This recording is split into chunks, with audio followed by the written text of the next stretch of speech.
Assalamualaikum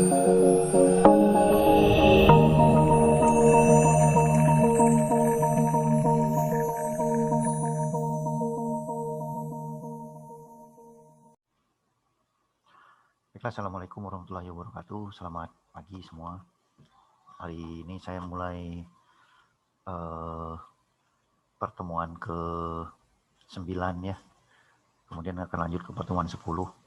Jadi mungkin kita buat pertemuan kali ini sesederhana mungkin ya. Jadi mungkin hanya 10 atau 8 slide saja. Baik, coba kita lihat nanti.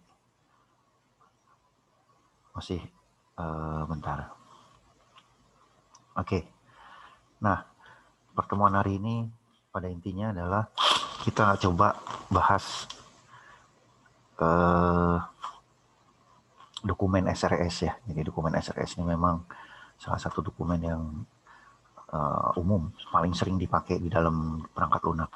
Cuma di dalam proyek sehari-hari orang kenal dengan yang namanya TOR ya, Term of Reference dalam proyek-proyek umum, atau untuk proyek-proyek perangkat lunak di bahasa Indonesia kan dikenal dengan SKPL atau spesifikasi kebutuhan perangkat lunak. Ya. Namun sebelum masuk ke dokumen SRS, nanti juga saya akan kasih contohnya. Kita akan coba lihat dulu beberapa definisi penting ya di dalam hal yang terkait dengan SRS, karena ini nanti akan ada di dalam dokumen ya. Jadi definisi-definisi ini akan ada di dalam dokumen SRS pada nantinya. Baik, silakan lihat slide pertama. Spesifikasi kebutuhan sistem ya.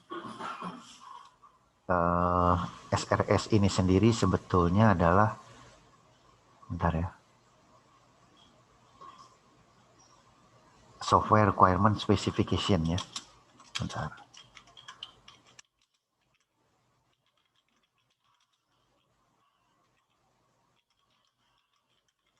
Nah itu ya.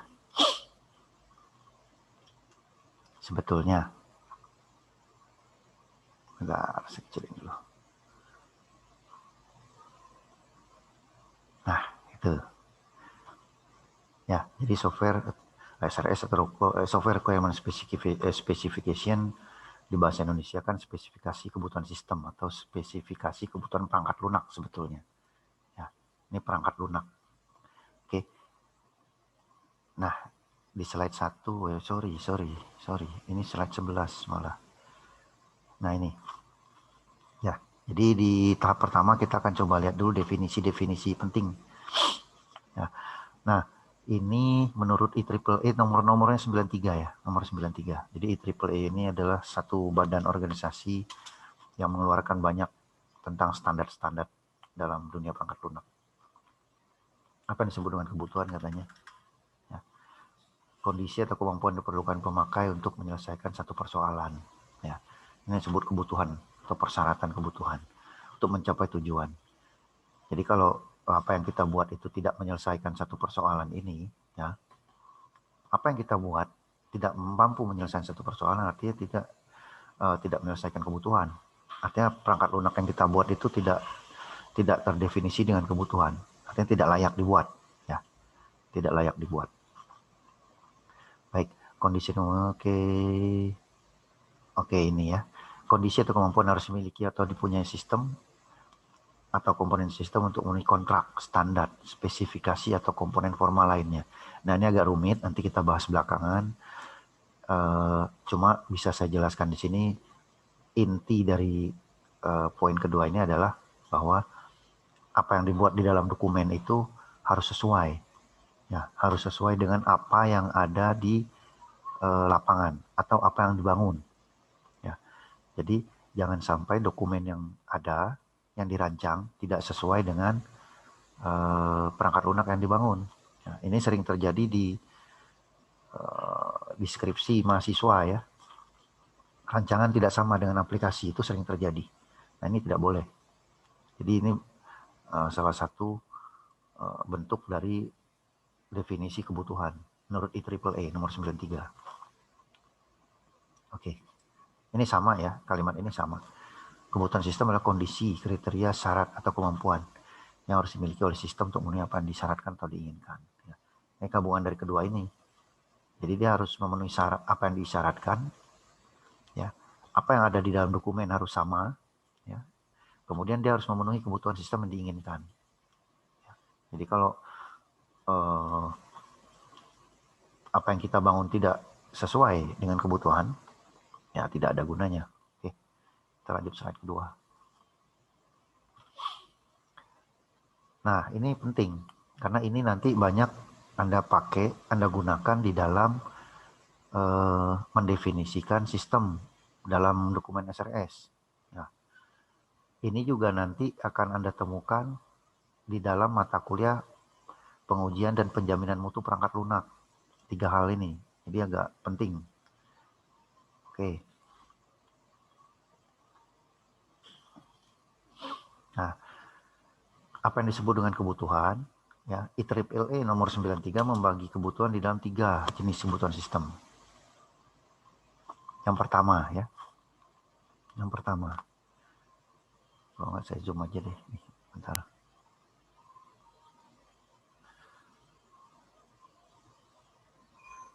Nah, yang pertama ya.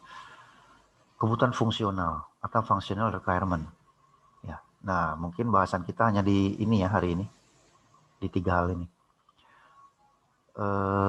Disebut juga dengan kebutuhan operasional. Ya. Sorry, ke atas. Kebutuhan fungsional atau kebutuhan operasional, yaitu kebutuhan yang berkaitan dengan fungsi atau proses transformasi. Proses transformasi itu nanti saya jelasin lah. Jadi proses transformasi itu dari A menjadi B, ya. Jadi bahan baku menjadi produk, ya. Jadi bahan mentah menjadi produk, oke. Yang harus mampu dikerjakan oleh sistem, itu teorinya. Contohnya katanya sini, sistem harus dapat menyimpan semua rincian data pesanan pelanggan, oke. Sistem harus dapat membuat laporan penjualan sesuai dengan periode waktu tertentu, oke.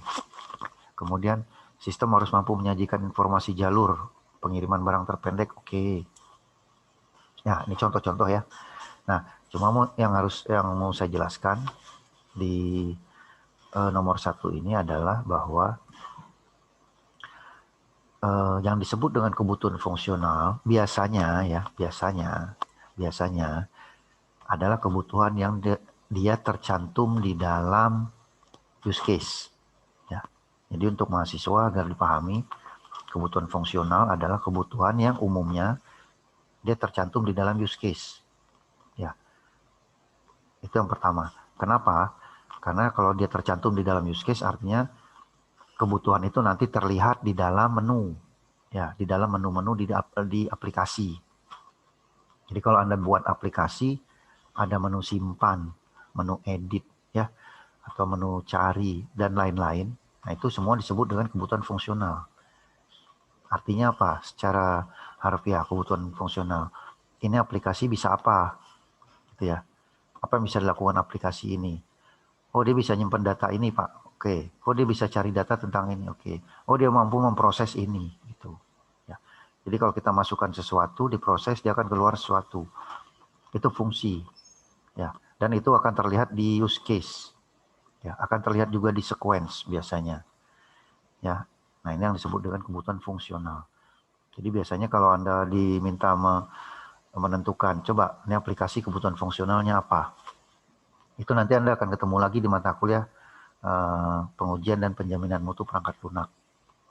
Ya, jadi kalau Anda diminta untuk menjelaskan kebutuhan fungsional, gampang. Anda tinggal lihat use case. Oh, kebutuhan fungsional aplikasi ini Pak menunya. Ini fungsinya, gitu ya. Sistem ini bisa ini, sistem ini bisa ini. Di contohnya kan ada di bawah sini. Sistem harus dapat menyimpan semua rincian data pesanan misalnya, oke. Sistem harus dapat membuat laporan penjualan sesuai dengan periode waktu, oke. Itu ada di menu, ya. Ada di dalam use case semua. Oke, langsung kita lihat kebutuhan non fungsional. Belum, sorry. Yang kedua kebutuhan interface. Interface ini kebutuhan antarmuka adalah kebutuhan yang menghubungkan sistem dengan elemen perangkat keras. Ya, atau sistem ke basis data. Contoh itu tuh. Anda lihat di poin A. Perangkat untuk memasukkan data berupa keyboard, mouse, scanner. Ya, itu ada kebutuhan interface namanya. Jadi pada saat Anda nanti diminta untuk menentukan, saya mau membangun sebuah sistem, tolong tentukan kebutuhan interface saya apa. Kalau Anda butuh monitor Pak 21 in, atau Anda sebaiknya menggunakan monitor 32 inch, 3 biji, karena mungkin kebutuhannya untuk memantau CCTV. Ya, itu kebutuhan interface. CCTV-nya juga termasuk interface. Ya. CCTV itu merupakan perangkat input, keyboard, mouse, scanner merupakan perangkat input. Perangkat output apa? Printer, perangkat output. Ya. Printer perangkat output. Monitor, perangkat output. Kita bisa lihat sesuatu di situ. Ya. Akses ke basis data menggunakan ODBC, Open Data Connectivity, dia merupakan kebutuhan interface. Jadi sesuatu yang berhubungan dengan perangkat keras, yang menghubungkan antara perangkat lunak dengan kita, ya, sesuatu yang menghubungkan antar pengguna dengan perangkat lunak disebut dengan kebutuhan interface atau antarmuka. Oke. Karena tanpa perangkat keras ini kita tidak bisa berhubungan dengan perangkat lunak, tidak bisa berhubungan dengan database. Ya. Oke. Next. Berikutnya adalah kebutuhan unjuk kerja atau performance requirement. Nah, ini yang bentar. Dua ini, kebutuhan antarmuka dan kebutuhan performansi atau unjuk kerja. Bahasa Indonesianya susah nih. Karena biasanya bahasa Inggris orang sudah paham performance ya. Itu termasuk dalam kebutuhan sistem yang disebut dengan non-fungsional. Jadi ingat, yang pertama ini kebutuhan fungsional. Yang kedua, yang ketiga disebut dengan kebutuhan non-fungsional. Jadi kalau ditanya kebutuhan non-fungsional itu apa aja? Satu, perangkat keras yang dibutuhkan atau kebutuhan interface. Yang kedua, performance requirement. Ya, jadi kebutuhan yang menetapkan karakteristik nih, kalau lihat teori, coba Anda baca teorinya, kebutuhan menetapkan karakteristik unjuk kerja yang harus dimiliki oleh sistem. Misalnya speed, ketepatan, frekuensi, ya. Oke, coba kita lihat contoh dulu. Sistem harus bisa mengolah data sampai 1 juta record untuk tiap transaksi.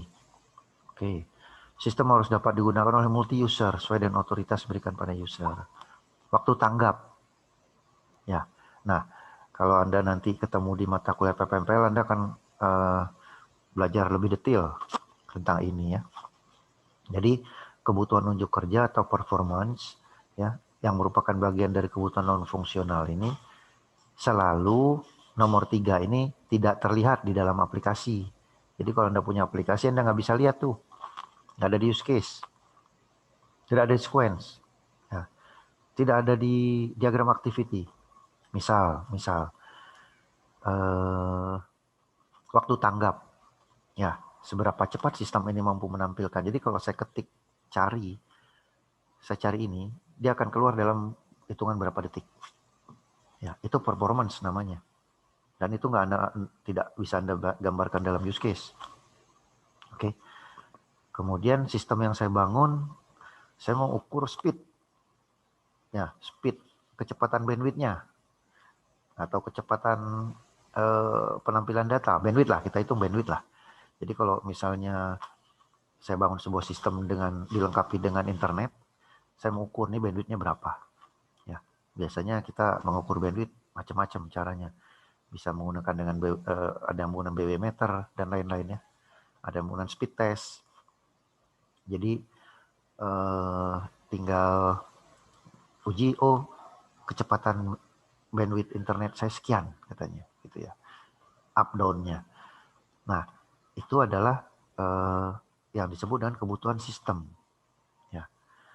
Jadi sekedar studi kasus, banyak proyek-proyek pemerintah ya, pada saat mereka diminta membuat sesuatu, membangun sesuatu, mereka bisa membangun itu. Ya. fungsionalnya jago. Tetapi setelah selesai berdiri, pada saat digunakan,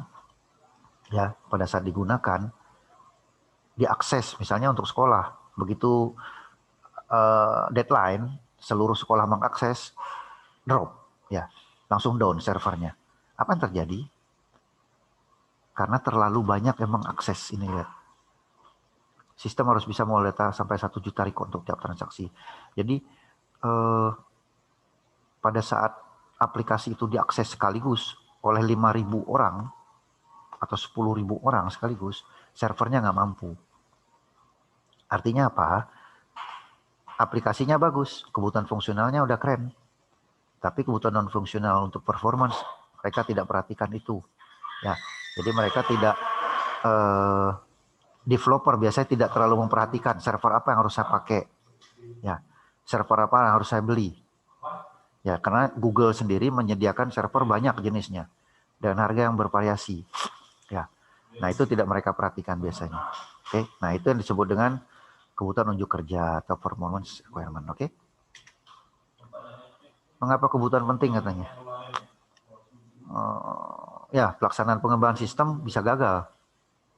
Ya, bisa gagal pelaksanaan pengembangan. Jadi seperti saya katakan tadi, 3 kebutuhan fungsional itu harus berjalan seimbang.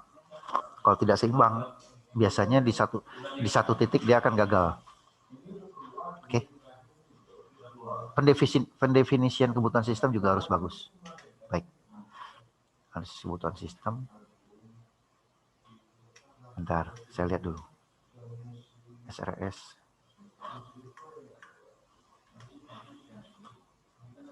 Baik, saya teruskan sampai sini ya. Saya teruskan sampai sini. Sampai selesai analisis kebutuhan. Apa yang analisis kebutuhan sistem? Mempelajari masalah yang ada pada sistem yang dikembangkan. Ya. Jadi sistem yang kita kembangkan, yang mau kita kembangkan, atau sistem yang sudah ada, yang mau kita perbaiki, itu dipelajari. Itu disebut dengan analisis. Ya. Apa yang dipelajari di situ? Salah satunya ini, lihat. Siapa pemakainya? Sistemnya yang memakai siapa? Ya. Yang kedua, di mana sistem akan digunakan? Ya. Yang ketiga, pekerjaan apa saja dari pemakai akan dibantu oleh sistem? Yang dikerjakan sistem apa? Gitu. Oke. Jadi sebetulnya kalau Anda mempelajari analisis, Anda akan mempelajari what, who, when, where, when. Ya. Apa cakupan pekerjaan tersebut dan bagaimana mekanisme pelaksanaannya? Kemudian, apa menjadi kendala dilihat dari sisi teknologi. Nah, ini contoh-contoh saja ya. Contoh-contoh saja, tapi banyak hal-hal nanti yang tersirat, tidak tercantum di situ. Baik. Nah, cara yang umum ya dalam melakukan analisis, oke, ini analisis ya. Yang umum dilakukan oleh developer atau pengembang, cara-cara yang umum digunakan untuk mendalami analisis itu atau mempelajari analisis itu biasanya dilakukan dengan 5 cara. 5 cara ini teknik pengumpulan data. Jadi Anda harus ingat, teknik pengumpulan data ada 5. 1, wawancara. Ya, kalau boleh saya balik sebetulnya, sorry. Tapi nggak apa-apa, ini Anda baca dulu. Wawancara, observasi, kuesioner, dokumen, analisis perencanaan sistem. Oke. Nah, cuma yang perlu Anda catat ya, yang perlu Anda catat. Saya akan sebutkan urutan teknik pengumpulan data dari analisis ini ya. Mulai dari yang terlemah.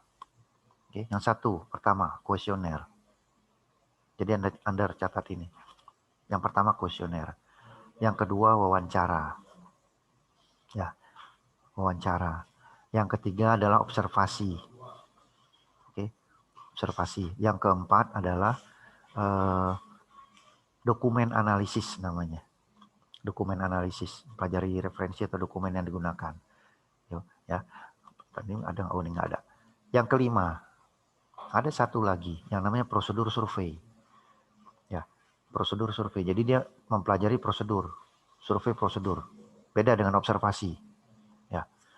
Jadi kalau kuesioner biasanya hasil akhirnya adalah berupa isian. Kenapa saya bilang urutan nomor 1 kuesioner adalah teknik pengumpulan data yang paling lemah. Ya, orang bisa berbohong apapun dengan mengisi kuesioner karena tidak ada beban. Oke. Yang kedua, wawancara. Wawancara sudah mulai agak susah berbohong gitu kalau berhadapan ya, face to face. Oke, tapi masih lemah. Oke. Yang ketiga, observasi. Wawancara biasanya hasilnya adalah teks ya, hasil rekaman yang dibuat teks. Oke. Nah, kalau observasi biasanya digunakan objek foto, ya, video, ya, hasil pemantauan itu observasi biasanya, pengamatan lapangan itu. Nah, dengan observasi biasanya orang sudah susah untuk bohong ya, makin kuat. Yang keempat, dokumen survei ya. Jadi datang ambil dokumennya semua. Dokumen tuh udah susah sekali untuk dibohongi ya. Jadi dia udah gak kuat. Terakhir, prosedur survei. Jadi tolong dicatat 5 itu. Nanti ditambahkan di sini terus di slide ini urutannya dirubah.